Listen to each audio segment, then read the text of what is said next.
My daughter called her stepdad Dad on her wedding day, so I walked out mid-ceremony, cut contact, and she finally realized what she gave up too late. I'm a 52-year-old father who raised my daughter, Chloe, completely on my own since she was 5. Her mother walked out on us one rainy Thursday afternoon and never looked back. No warning, no note, just vanished with a duffel bag and a man I'd never met. I still remember Chloe standing in the doorway, clutching her stuffed giraffe, asking, "Daddy, why did Mommy leave her shoes?" I didn't have an answer then. I still don't. From that moment on, everything in my life revolved around her. Every school pickup, every packed lunch, every scraped knee and broken heart, I was there. I turned down job promotions that would have required travel. I dated cautiously and rarely, always making sure Chloe came first. I even learned how to braid hair, poorly at first, but she told me I got better. She used to say, "You're my hero, Dad." And for a long time, I believed I was. We weren't rich, but I made sure she never felt it. Birthdays were magical. Christmases were full of light. I was there for every spelling bee, every fever, every night she couldn't sleep because of nightmares about her mom. She only ever wanted me. When she got her acceptance letter to college, she screamed and jumped into my arms. We cried together. I promised to help pay for it, no matter what it cost me. She hugged me and whispered, "I'm only here because of you." But things started to change the summer after her freshman year. Subtle, small at first, calls that didn't come, texts that went unanswered. I chalked it up to stress, to her growing up. I told myself, this is just part of letting go, but deep down, something didn't feel right. Then one day she came home, with someone I never expected to see again. And the moment I opened the door, I felt everything I had built start to shake. It had been nearly 16 years since I'd last seen Cassandra, Chloe's mother. And yet there she was, standing on my porch like she hadn't just ghosted her own daughter. She looked polished. Designer purse, expensive-looking blouse, new haircut. Standing beside her was a man in a navy blazer with perfect teeth and that smug, practiced kind of smile. He stuck out his hand before I could say anything. "Hi, I'm Brad. Cass has told me all about you." I didn't shake it. Chloe stepped between us, trying to diffuse the tension. "Dad, I know this is weird, but Mom's back. She wants to make things right." I looked at Chloe, really looked at her. There was this nervous excitement in her voice, like she was finally getting something she'd longed for and didn't want me to ruin it. I forced a smile and nodded. "Come in." We sat in the living room where Cassandra once read bedtime stories before vanishing. She spoke like a politician, smooth apologies, vague regrets, no real explanations. Brad chimed in with reassurances. "We want to be a part of Chloe's life. Whatever's best for her," I wanted to scream. To ask where they were when Chloe cried herself to sleep for 3 years straight. Where they were when she begged me to explain what she did wrong to make her mother leave. But I didn't, I just listened. Chloe was glowing, hopeful, maybe even desperate. Later that evening, she pulled me aside in the kitchen and said, "Please give her a chance, Dad, for me." And just like that, I gave away a piece of my heart, again. From that day on, weekends became shared. Chloe started going over to their house. And with every passing visit, I felt her slipping through my fingers. At first, I tried to be okay with it. She was older now, 19, and I told myself she had the right to explore this connection. She deserved to know her mother, even if that mother once walked away without looking back. But what I didn't expect was how fast I'd become background noise. She stopped coming home for Sunday dinners. Instead, she'd post photos on Instagram, brunches with Cassandra and Brad at rooftop cafes, spa weekends and shopping trips where they'd wear matching robes and caption it, "My second chance." I didn't even know what that meant. Second chance at being a mom? Second chance at being seen? The hardest part wasn't her absence. It was how she stopped calling me Dad with the same warmth. One day I asked if she'd be around for Thanksgiving, and she said, "I think I'm doing something with Mom and Brad. They already made reservations." Reservations, not even a conversation. Not even a question. Just a calendar update I had to accept. I told myself not to take it personally, that she was figuring herself out, that maybe after all these years of being her everything, I needed to step back. But it was like watching someone take apart a house I'd built with my own hands, brick by brick, memory by memory. Then came the kicker. One afternoon, while dropping off some things she'd left at home, I noticed a family photo on her desk. Brad, Cassandra, Chloe, no me. I stood there, frozen. I stared at that picture like it was some stranger's happy ending. And in that moment, I realized I was the outsider now. I was the one who didn't fit. When I asked her about it later, she laughed lightly and said, "It was just for fun." Brad was being silly. He said we looked like a real family, and for the first time, I didn't know what to say. It was a random Tuesday afternoon when I found out my daughter was engaged. Not from her. Not from a phone call. Not even a text. No, Facebook. I was scrolling through my feed on a break from work, half distracted when I saw the photo. Chloe, in a white sundress, standing on a beach with her hands over her mouth as a man I'd never met knelt in the sand holding a ring. The caption read, "I said yes, engaged, future Mrs. Taylor." I stared at the screen, waiting for my name to be tagged. A message, a comment, anything, but there was nothing. Just hundreds of likes, hearts, and comments from Cassandra's side of the family. Brad's relatives chiming in with things like, "He asked her father first like a true gentleman." And "Welcome to the family." Her father. I felt my chest tighten. I texted her immediately. "Congratulations. Looks like it was beautiful. Would have loved to hear it from you directly," she replied hours later. Just one line. "Thanks. Sorry, it was all last minute and crazy. That was it. No, I wanted to tell you. No call to share the moment. Just sorry, I tried to shake it off." Maybe she got caught up in the excitement. Maybe she'd reach out soon with details, with a plan. I told myself, don't overreact. Be patient, so I waited. A week passed. Then another. No call. No invite to meet the fiancé. No talk of wedding planning. Finally, I asked if she wanted to meet for lunch. She agreed. But when I brought up walking her down the aisle, she shifted in her seat and said, "Let's talk about that later. Mom and Brad already have most of the ceremony figured out." Most of it? I paid for her dance lessons, her first braces, her college books. And now I couldn't even walk her down the aisle? I smiled politely, but inside something broke, and I had a feeling it wouldn't be the last time. After that lunch, I waited for her to follow up. An email, a phone call, even a quick message asking if I'd like to be involved in something, anything. But silence hung in the air like fog I couldn't see through. Then, one night, my sister forwarded me a group photo from Chloe's bridal shower. It was lavish. White balloons, floral backdrops, printed cookies with Chloe and her fiancé's initials. Her mother beamed in every frame. Brad stood at Chloe's side like the proud patriarch. There was even a shot of him giving a toast. I wasn't invited. I hadn't even known it was happening. I asked Chloe about it, trying to keep my voice calm. "You had a bridal shower this weekend?" She replied, "Yeah, it was kind of last minute. Mom planned the whole thing. It was small. I don't know what hurt more, being excluded, or the casual way she explained it. Like I was a coworker asking about her weekend. Still, I tried. I asked her if she'd like me to help with the venue costs. She paused and said, "Actually, Brad already covered that." He insisted. I offered to help with flowers, music, anything. But every offer was gently redirected. "No, we've got that. Brad's friends are handling it. Mom's really been on top of it." Each "we" made me feel further away. When the rehearsal dinner invites went out, I didn't receive one. Instead, I saw a story on her Instagram of Brad clinking glasses with the groom, with a caption, "So lucky to have two amazing dads." Two? I sat in my kitchen staring at my phone for an hour. Not out of anger, but numbness. Like I was watching someone else's life play out with my daughter in it. And I had somehow been edited out of the script. Still, I told myself, it's her wedding. Just show up. Just be there, but even that turned out to be too much to hope for. The morning of her wedding, I woke up before sunrise. I shaved carefully. Pressed my shirt twice. Tied my tie the way Chloe used to love when she was little, double knot, neat and tight. I even slipped the old photograph of us from her first recital into my coat pocket. She was 6, missing her front teeth. Grinning like I hung the stars.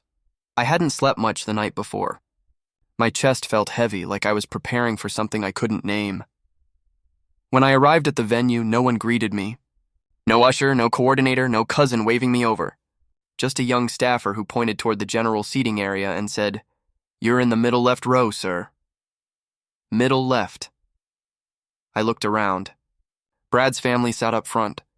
Cassandra was everywhere, chatting with guests, laughing, clinking glasses of champagne.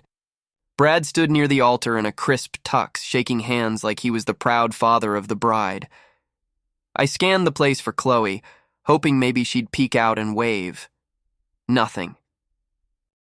I reached into my coat and pulled out the letter I'd written for her. Handwritten, raw, telling her how proud I was. How much I still remembered the moment I first held her. I was going to slip it into her hand before the ceremony, one final gift. A quiet reminder that no matter what, I was still her dad. But there wasn't even a place for me to stand. No father-daughter moment. No photographer pulling me aside. Just a seat.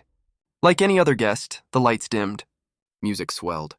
Everyone turned to look down the aisle, and when Chloe finally appeared, she looked beautiful. But I couldn't shake the feeling that I was watching it all through glass, close enough to see, too far to touch. I whispered to myself, just breathe. Just smile. You made it here. But I had no idea what was coming next. The music faded as Chloe reached the altar. Everyone stood, phones out, smiles wide. I stayed seated, clutching the letter in my pocket so tightly my fingers went numb. The officiant's voice rang out clear. Who gives this woman away? I didn't breathe. Brad stepped forward, beaming. Cassandra dabbed at fake tears with a silk handkerchief. And Chloe, without hesitation, without so much as a glance in my direction, smiled at Brad and said, My dad does. The room erupted in polite applause. I felt my heartbeat in my ears. My vision blurred, but not from tears. From disbelief. For a moment, I thought I'd misheard her. That maybe she said, my stepdad or Brad, but no. The word echoed. Burned, dad, and not me. She turned back to the officiant like it was nothing. Like she hadn't just erased everything I ever was to her with 3 syllables. I sat motionless, surrounded by people clapping for a man who hadn't been there for anything. Not her kindergarten graduation. Not her midnight fevers. Not the nights she'd crawl into my bed whispering, don't let mommy leave again. I had been everything. And in front of the people who mattered most, I had become nothing. Cassandra looked toward the crowd and smiled as if the scene was perfect. Brad patted Chloe's hand, standing taller like he earned the title. And I realized he probably believed he did. My legs were trembling. My heart wasn't just broken, it was humiliated. This wasn't just a shift in closeness. This was public erasure. I felt the letter burning in my coat pocket like it was mocking me. So I stood up, quietly, deliberately, and without saying a word to anyone. I turned and walked out. Not a single person followed me. The moment I stepped outside, the air hit me like a slap, sharp, cold, and real. I didn't know where I was going. I just kept walking, past the parking lot, past the string lights, past the sounds of laughter and camera shutters echoing behind me. I didn't cry. I didn't curse. I just left. Because staying would have destroyed something inside me I knew I'd never rebuild. I reached my car and sat in the driver's seat with the engine off. The silence inside was deafening. I pulled the letter from my coat pocket, the one I wrote with every ounce of pride and love I had left. I unfolded it. Read it once. And then, without ceremony, I tore it in half. Then again. Then again. Tiny pieces fluttered onto the passenger seat like confetti at a funeral. I stared out the windshield, eyes unfocused, hands trembling. I wasn't just grieving a moment, I was grieving a lifetime. My phone buzzed once. A notification from Facebook. Someone tagged me in a group photo at the ceremony, but I wasn't in it. Just more smiles, more champagne, more celebration around a man called Dad who had known her for 5 years. I blocked the tag. Then I blocked Chloe, then Cassandra. Then Brad. It wasn't rage. It wasn't revenge. It was self-preservation. That night, I didn't answer any calls. I turned off the lights, sat in the living room with a blanket draped over my shoulders like armor. My house, the one filled with memories of her growing up, felt like a museum of someone else's life. I couldn't look at the walls. I couldn't look at her old bedroom door. I didn't sleep. I just sat there until morning, and for the first time in my life, I didn't know if I was a father anymore. Days passed. Then weeks. Then months. No calls, no texts. Not even a forwarded email. Chloe didn't reach out. Not on my birthday, not on Christmas, not even on Father's Day.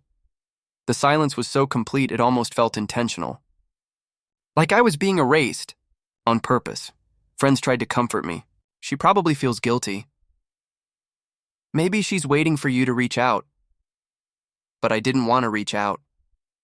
Not after being humiliated like that. Not after watching the child I raised call another man Dad without flinching. I started going to therapy. My therapist said something that stuck. Sometimes you have to grieve people who are still alive, so I grieved. Every day, in quiet, private ways. I stopped cooking the meals she used to love.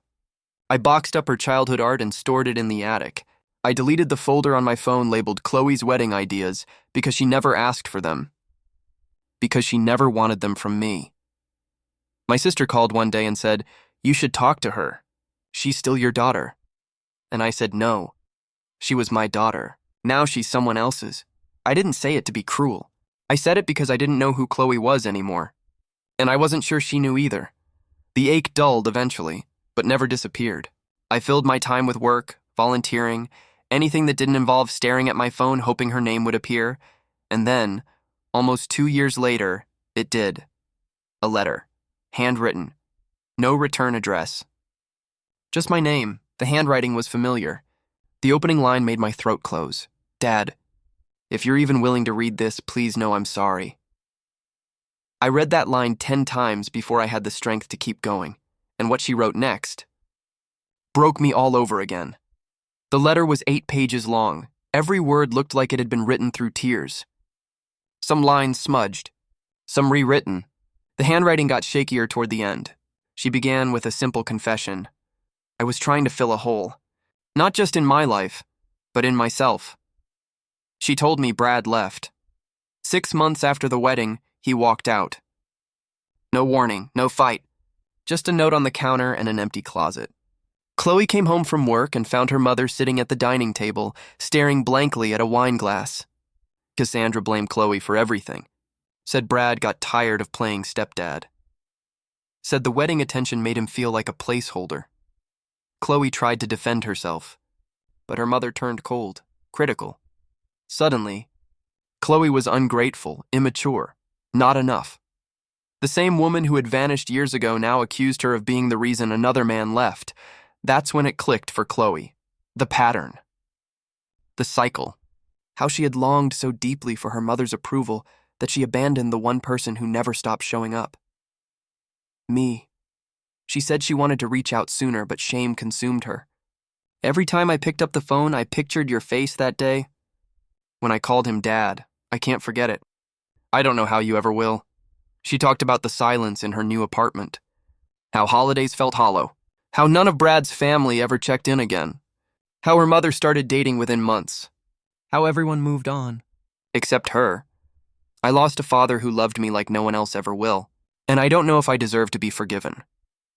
She ended the letter with, "If this is the last time you hear from me, I'll understand, but I didn't throw it away, not this time." I stared at that letter for a long time, 8 pages, folded with care, written in pain, but I didn't call her. Not right away. I placed the letter on the kitchen counter, made coffee, and sat by the window, just breathing. Every instinct in me wanted to rush to her, to fix it, to wrap her in the kind of comfort I'd spent 2 decades building for her. But something stopped me because for once, she needed to feel the absence she created. 3 weeks passed, then a 4th. Every day, I walked past that letter. Sometimes I picked it up, reread parts. Sometimes I hated how badly I still loved her. Other times I hated myself for wondering if she only reached out because she lost everything else. But the truth is, I wanted to believe her. Not for what she lost, but for what she finally saw. I eventually wrote her back, not as a father rushing in, not as a man desperate for reconciliation, but as someone who had finally learned boundaries. I told her how deeply she had hurt me. That love doesn't mean erasure, that I wasn't just hurt, I was humiliated, and that some wounds don't heal with apologies alone. I didn't sugarcoat it. I didn't rage. I just told the truth. I ended it with, "If you want to rebuild something real, you'll have to show up like I did for you every day for years. I'm not asking for perfect. I'm asking for effort. she replied a week later, asking to meet. I agreed, but I didn't call her kiddo. I didn't say I missed you, and I didn't bring the letter. I just said, 1 hour. Public place. That's all I can do right now, and I meant it. We met at a small diner halfway between her apartment and my house. I arrived 5 minutes early, sat in a booth facing the door. My hands were flat on the table, steady, but my heart thudded like it was still deciding whether to stay or run. She walked in, slowly. No makeup, hair tied back. She looked like Chloe again, not the polished, filtered version from wedding photos. Just her. When our eyes met, she paused. Then she whispered, "Hi, Dad." It was the first time I'd heard her call me that in almost 3 years. And for a second, I almost broke, but I didn't say it back. Not because I didn't love her, but because I didn't want to give her something she hadn't fully earned yet. She slid into the booth. Her voice trembled. "Thank you for meeting me." We sat there for 2 hours. She told me everything, how she felt torn between 2 lives, how Cassandra made her feel like she was finally good enough for once, how Brad made her feel validated until he didn't, how deep down, she always felt like she owed her mother more than she owed me, because I never asked her to prove anything. "I took you for granted," she said, "because you made it look so easy to love me." I didn't say much. I just listened. She cried. I didn't. At the end, she reached across the table and touched my hand. "I don't know if you'll ever forgive me, but I want to earn it. I want to be your daughter again." I nodded. We stood outside. She hugged me tight, like the little girl who used to jump into my arms after school. She whispered again, "I love you, Dad." And this time, I said it back, but even now, years later, something inside me never fully returned. I forgave her, but I learned that even the deepest love has its limit. And once you've watched your own child erase you in front of the world, you never love quite the same again.